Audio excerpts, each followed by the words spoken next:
राधे राधे। आप सभी को स्वागत है हमारे चैनल संस्कृति वीडियोस में। पिछली वीडियोस में हम लोगों ने सुना था श्रीमद् भगवत महापुराण प्रथम स्कंद के सप्तदश अध्याय तक। अब सुनेंगे अध्याय अष्टोदश, राजा परीक्षित के शृंगी ऋषि का शाप। सूत जी कहते हैं, अद्भुत कर्मा भगवान श्री कृष्ण की कृपा से राजा परीक्षित अपने माता की कोख में अश्वत्थामा के ब्रह्मास्त्र से जल जाने पर भी मरे नहीं। जिस समय ब्राह्मण के शाप से उन्हें डसने के लिए तक्षक आया, उस समय वो प्राणनाश के महान भय से भी भयभीत नहीं हुए, क्योंकि उन्होंने अपना चित्त भगवान श्री कृष्ण के शरण में समर्पित कर रखा था। उन्होंने सबकी आशा की आसक्ति छोड़ दी। गंगा तट पर जाकर श्री सुखदेव जी के उपदेश ग्रहण किया और इस प्रकार भगवान के स्वरूप को जानकर अपने शरीर को त्याग दिया।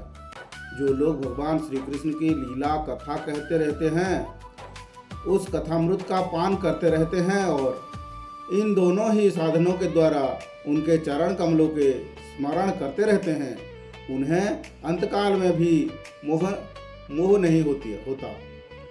जब तक पृथ्वी पर अभिमन्यु नंदन महाराज परीक्षित सम्राट रहे, तब तक चारों ओर व्याप्त हो जाने पर भी कलियुग का कुछ भी प्रभाव नहीं था। वैसे तो जिस क्षण श्री कृष्ण ने पृथ्वी का परित्याग किया, उसी समय पृथ्वी में अधर्म का मूल कारण कलियुग आ गया था। भ्रमर के समान सारग्राही सम्राट परीक्षित कलियुग से कई द्वेष नहीं रखते थे, क्योंकि इसमें यह एक बहुत बड़ा गुण है कि पुण्य कर्म तो संकल्प मात्र से ही फलीभूत हो जाते हैं, परंतु पाप कर्म का फल शरीर से करने पर ही मिलता है, संकल्प मात्र से नहीं। यह भेड़िए के समान बालकों के प्रति सूरवीर और धीर वीर पुरुषों के लिए बड़ा भीरू है। यह प्रमादी मनुष्यों के अपने बस में करने के लिए ही सदा सावधान रहता है। सैनिकादि ऋषियों, आप लोगों को मैंने भगवान की कथा से युक्त राजा परीक्षित का पवित्र चरित्र सुनाया। आप लोगों ने यही पूछा था। भगवान श्री कृष्ण का कीर्तन करने योग्य बहुत सी लीलाएं करते हैं, इसीलिए उनके गुण और लीलाओं से संबंध रखने वाले जितने भी कथाएं हैं, कल्याणकामी पुरुषों के उन सब का सेवन करना चाहिए। ऋषियों ने कहा,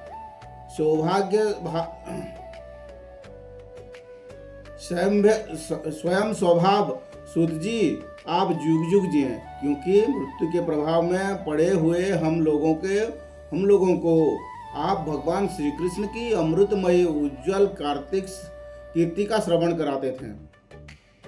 यज्ञ करते करते उसके धुएं से हम लोगों का शरीर धूमिल हो गया है, फिर भी आप यह कर्मों का कोई विश्वास नहीं है। इधर आप तो वर्तमान में ही भगवान श्री कृष्ण चंद्र के चरण कमलों का मादक और मधु पिलाकर हमें तृप्त कर रहे हैं। भगवत प्रेमी भक्ता के लव मात्र के सत्संग के स्वर्ग एवं मोक्ष की भी तुलना नहीं की जा सकती। फिर मनुष्यों के तुच्छ भोग की तो बात ही क्या है। ऐसा कन रस मर्मज होगा जो महापुरुषों के एकमात्र जीवन सर्वस्व श्री कृष्ण की लीला कथाओं से तृप्त हो जाए। समस्त प्रकृत गुणों से अतीत भगवान के अचिंत अनंत कल्याणमय गुणों का पार तो ब्रह्मा शंकर आदि बड़े बड़े योगेश्वर भी नहीं पा सके। विद्वान, आप भगवान को ही अपने जीवन का ध्रुव तारा मानते हैं, इसीलिए आप सत्पुरुषों के एकमात्र आश्रय भगवान के उदार और विशुद्ध चरित्रों का हम श्रद्धालु श्रोताओं के लिए विस्तार से वर्णन कीजिए। भगवान के परम प्रेमी महाबुद्धि परीक्षित ने सुखदेव जी के उपदेश किए हुए जिस ज्ञान से मोक्ष स्वरूप भगवान के चरण कमलों का प्राप्त किया, आप कृपा करके उसी ज्ञान और परीक्षित के परम पवित्र उपाख्यान का वर्णन कीजिए, क्योंकि उसमें कोई बात छिप कर नहीं कही गई होगी और भगवत प्रेमी की अद्भुत योग निष्ठा का निरूपण किया गया होगा। उसमें पद पद पर भगवान श्री कृष्ण की लीलाओं का वर्णन हुआ होगा। भगवान के प्यारे भक्तों को वैसा प्रसंग सुनने में बड़ा रस मिलता है। सूत जी कहते हैं, ओहो विलोम जाति में उत्पन्न होने पर भी महात्माओं के सेवा करने के कारण आज हमारा जन्म सफल हो गया, क्योंकि महापुरुषों के साथ बातचीत करने मात्र से ही चित्त नीच कुल में उत्पन्न होने की मनोव्यथा शीघ्र ही मिट जाती है। फिर उन लोगों की तो बात ही क्या है जो सत्पुरुष के एकमात्र आश्रय भगवान का नाम लेने होते हैं। भगवान की शक्ति अनंत है, वे स्वयं अनंत हैं। वास्तव में उनके गुणों की अनंतता के कारण ही उन्हें अनंत कहा गया है। भगवान के गुणों की समता भी जब कोई नहीं कर सकता, तब उससे बढ़कर तो कोई हो ही नहीं सकता है। उनके गुणों की यह विशेषता समझाने के लिए इतना कह देना ही पर्याप्त है कि लक्ष्मी जी उनके प्राप्त करने की इच्छा से प्रार्थना करने वाले ब्रह्मादि देवताओं को छोड़कर भगवान के न चाहने पर भी उनके चरण कमल की रज का ही सेवन करती हैं। ब्रह्मा जी ने भगवान को चरणों के प्रक्षालन करने के लिए जो जल समर्पित किया था, वही उनके चरण नखों से निकलकर गंगा जी के रूप में प्रवाहित हुआ। यह जल महादेव जी सहित सारे जगत के पवित्र करता है। ऐसे अवस्था में निवृत्त त्रिभुवन में श्री कृष्ण के अतिरिक्त भगवान शब्द का दूसरा क्या अर्थ हो सकता है।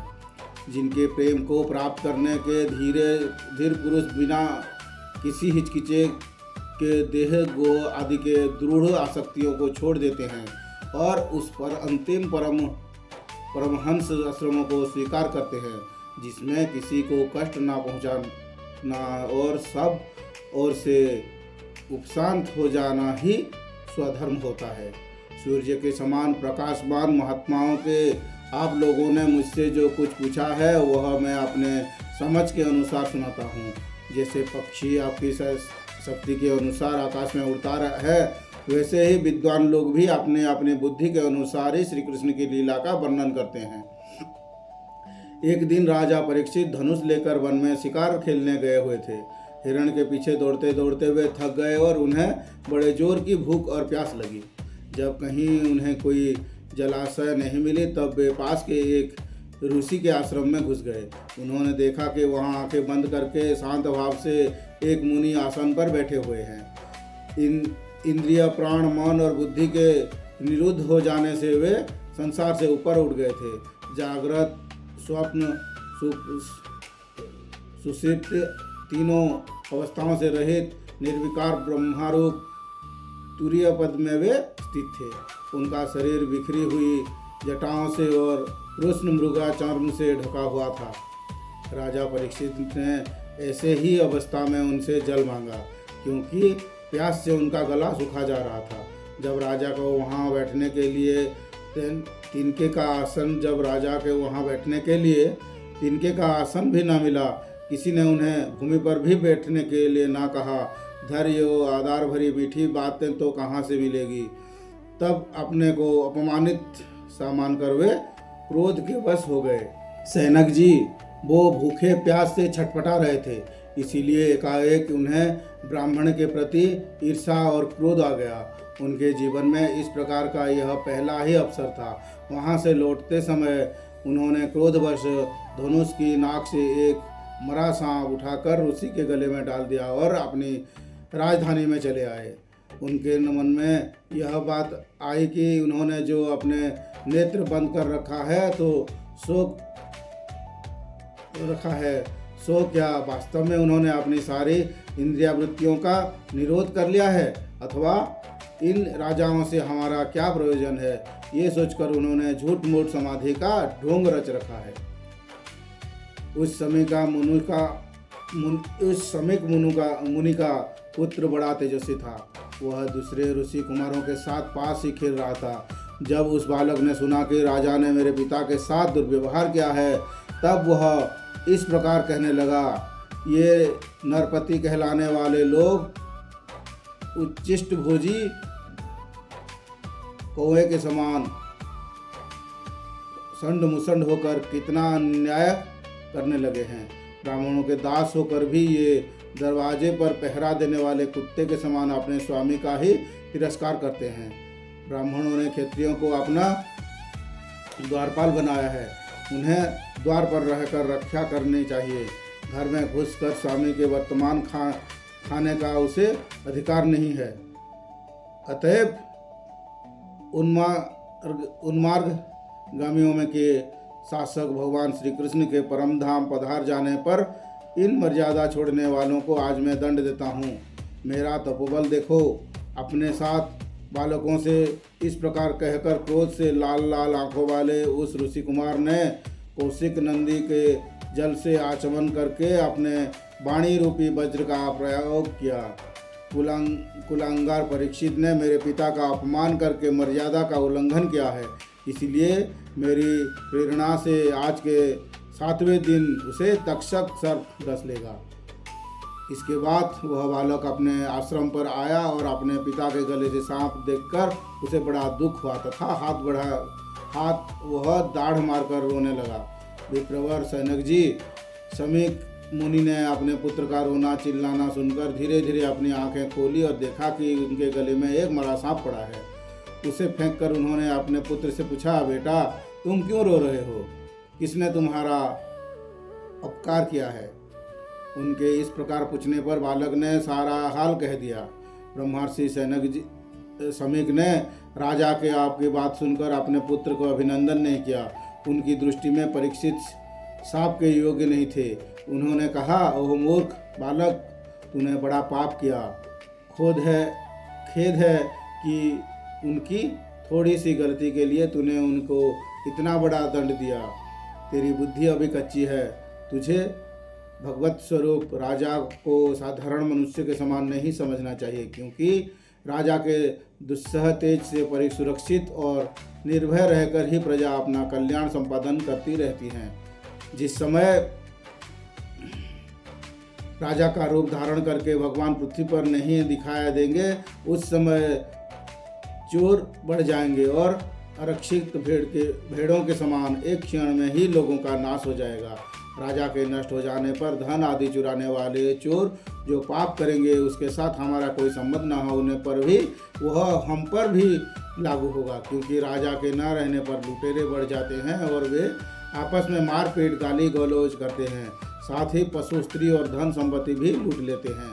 उस समय मनुष्यों का विश्रमाचार युक्ति वैदिक आर्य धर्म लुप्त हो जाता है। अर्थ, लोभ और काम वासना के विवश होकर लोग कुत्तों और बंदरों के समान वर्णशंकर हो जाते हैं। सम्राट परीक्षित तो बड़े ही यशस्वी और धनुर्धर हैं।